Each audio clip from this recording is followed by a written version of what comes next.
Hey, good morning, everybody. It's Cale Casey. It's Thursday, July 11th. You're right here at the Moose Operating Base Camp for the Shovel Creek Fire. And we're going to go with the good, bad, and the ugly for our break it down a bit. So 23,734.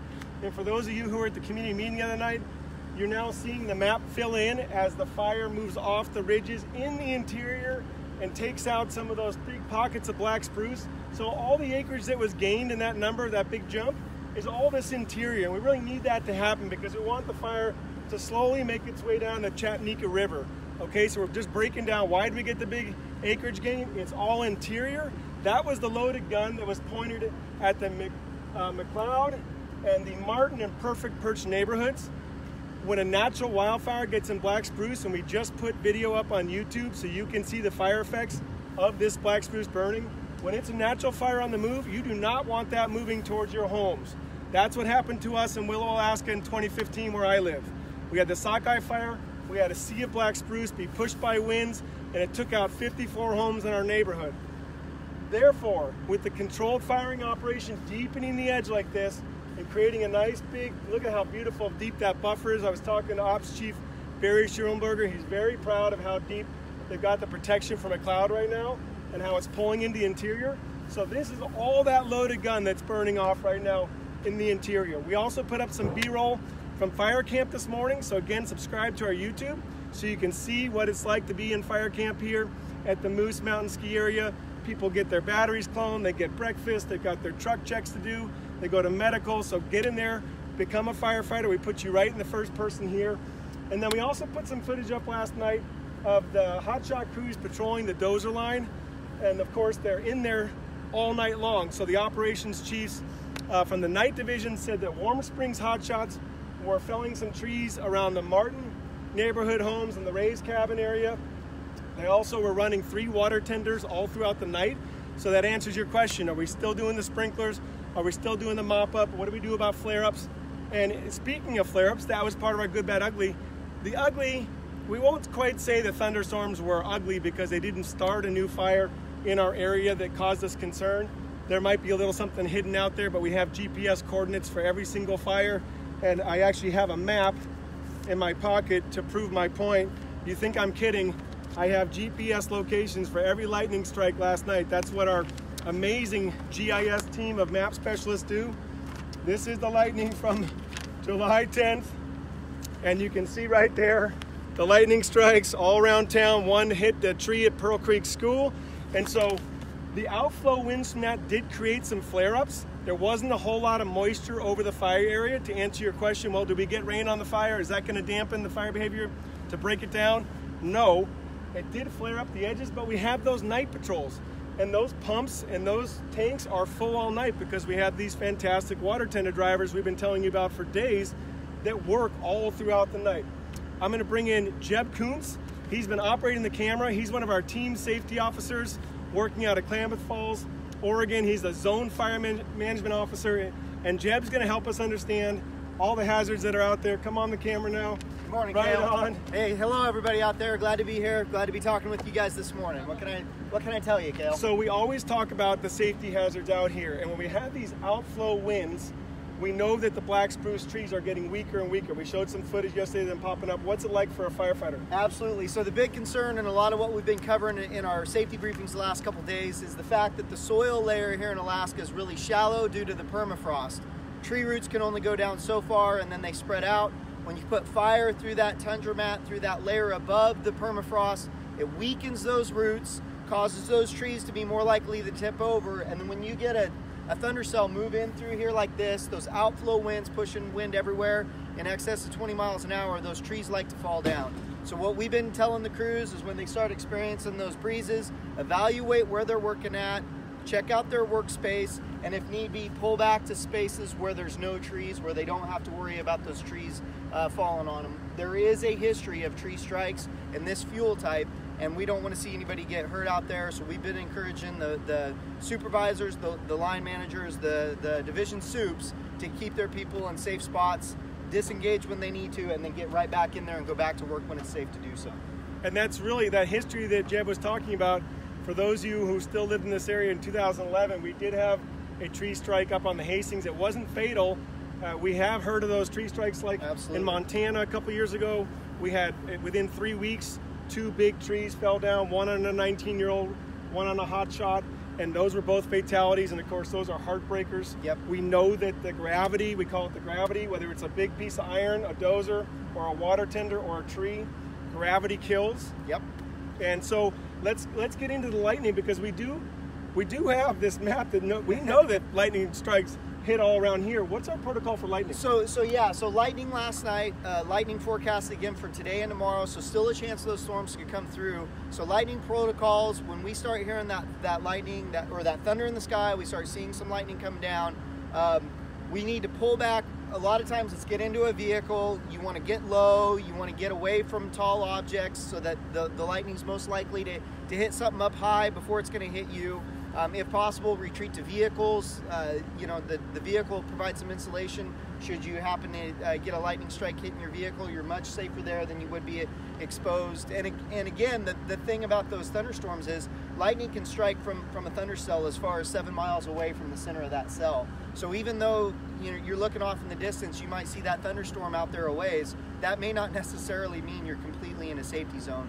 So, we depend on our firefighters out there on the ground to look out for their own safety, talking to their supervisors, their crew bosses, their task force leaders, their division soups, the branch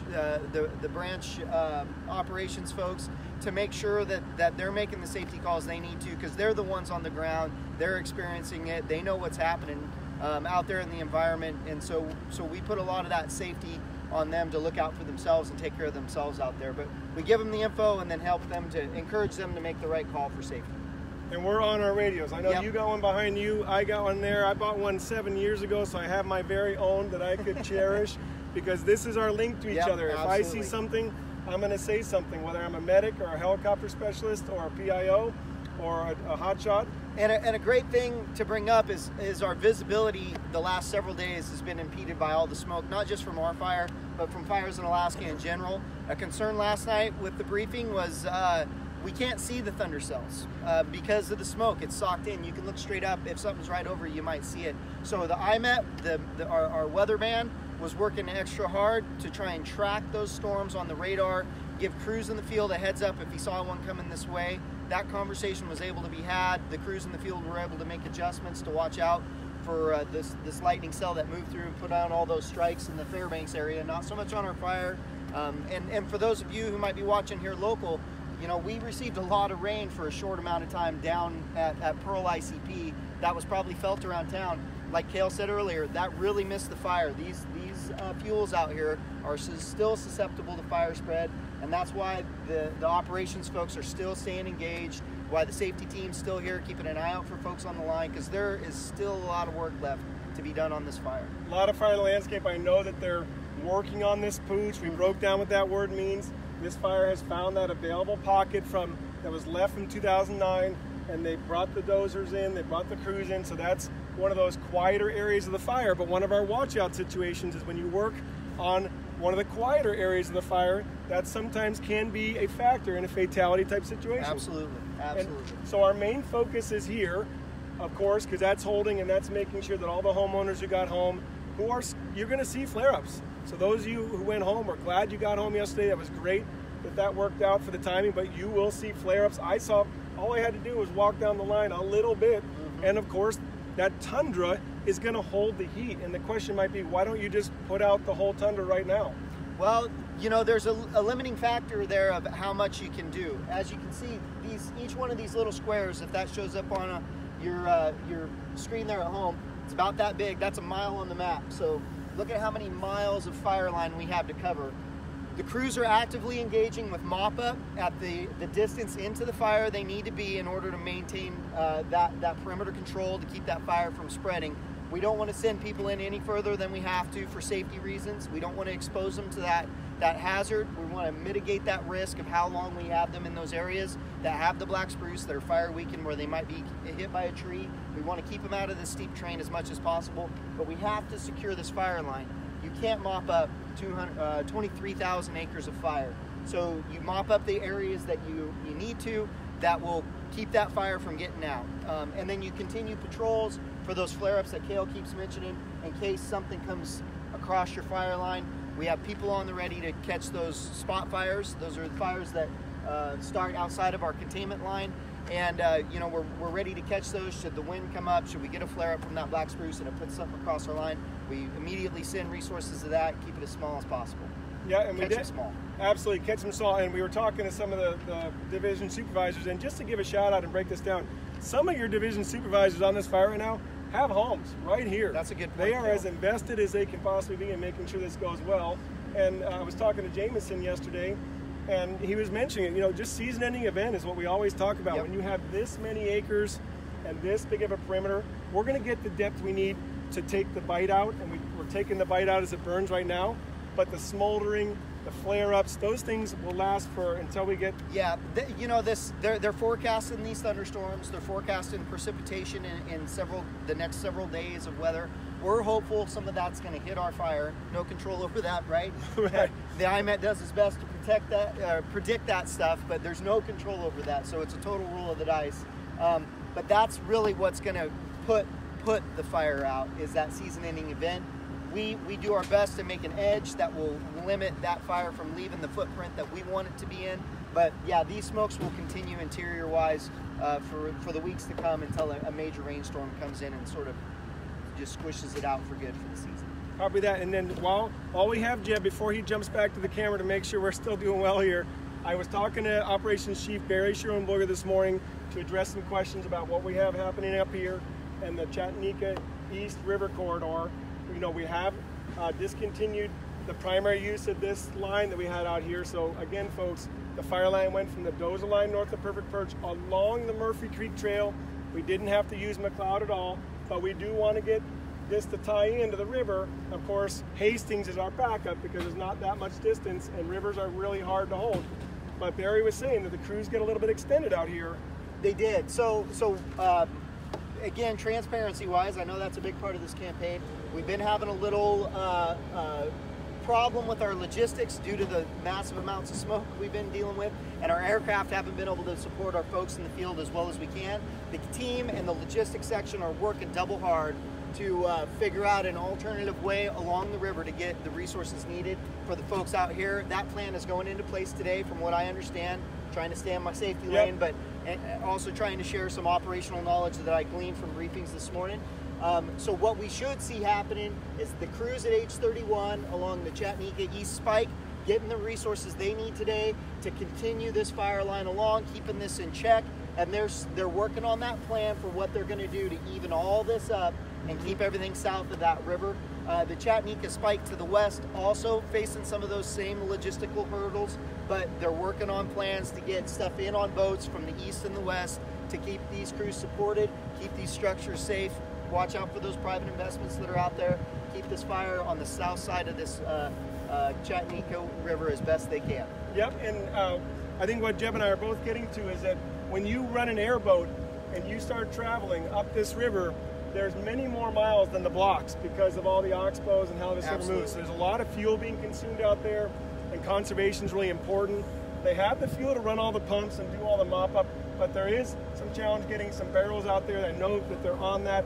There's also the challenge of just simply that every day we're getting drier. Every day in Alaska is getting drier. Yeah. So an area that might have held fire back 2 or 3 weeks ago with having more of herbaceous fuels, the grasses, willows, shrubs around a river that wouldn't burn are becoming more available. And that's not just here. That's out in McGrath. That's Galena. That's down in the Kenai. That's statewide when you have 90-degree heat. Yep. For 2 and 3 weeks, and we all know we've been under, I think I've seen articles say heat shield or record this, record that. So this is a bit of a challenge. It's, again, the Hastings scar is right here for us. We do like to use the hard natural features. We do have the private homes and cabins, the recreation cabins in there. They've been sprinklered and prepped for weeks now. I think well over 10 days at this point. The Green Team, Alaska Green Team started that operation. We boosted that with the team that came, the Pacific Northwest team that came in. We boosted and built on what they had started because it was a great plan. We just plumbed in some more, covered some more, and put in some more people. So yeah, they've been running sprinklers out there for well over a week. I think pushing 2 weeks, exactly like you said, Cale. Raising that humidity in those areas, making that tundra mat nice and moist so it's not as susceptible to burn, and trying to create sort of humid green islands around those private cabins and living residences that are out there along the river in order to do that structural protection to keep those safe from this oncoming fire. Great, so we're really making sure all you get that picture. Jeb, thanks so much. Thank you so much, Kale. Jeb's going to jump behind the camera. He's so talented. He's going to make sure Have we a good close one, out everybody. strong. And so let's just give you another idea for the homeowners what's going to happen in these areas that are in level 2 and where we know the threat is now really decreasing by the hour and by the minute. And why is it decreasing? Our buffer keeps getting bigger. So there's not a chance of this fire making a run because we removed the fuels. So you're going to start to see, if you haven't already, in certain areas, the hose and the pump, those type of things are going to start coming out of different parts of our outer perimeter. Why? Well, we have a very good feeling that we've done our work in taking out the fuel, and that continues every hour. And also, the state just got at least 19 new fires last night. That number will probably tick up. You saw my lightning map. There's much more out there. So all those pumps and sprinklers and hose that we don't necessarily need are going to end up protecting somebody's home that's right in the way of the flame front.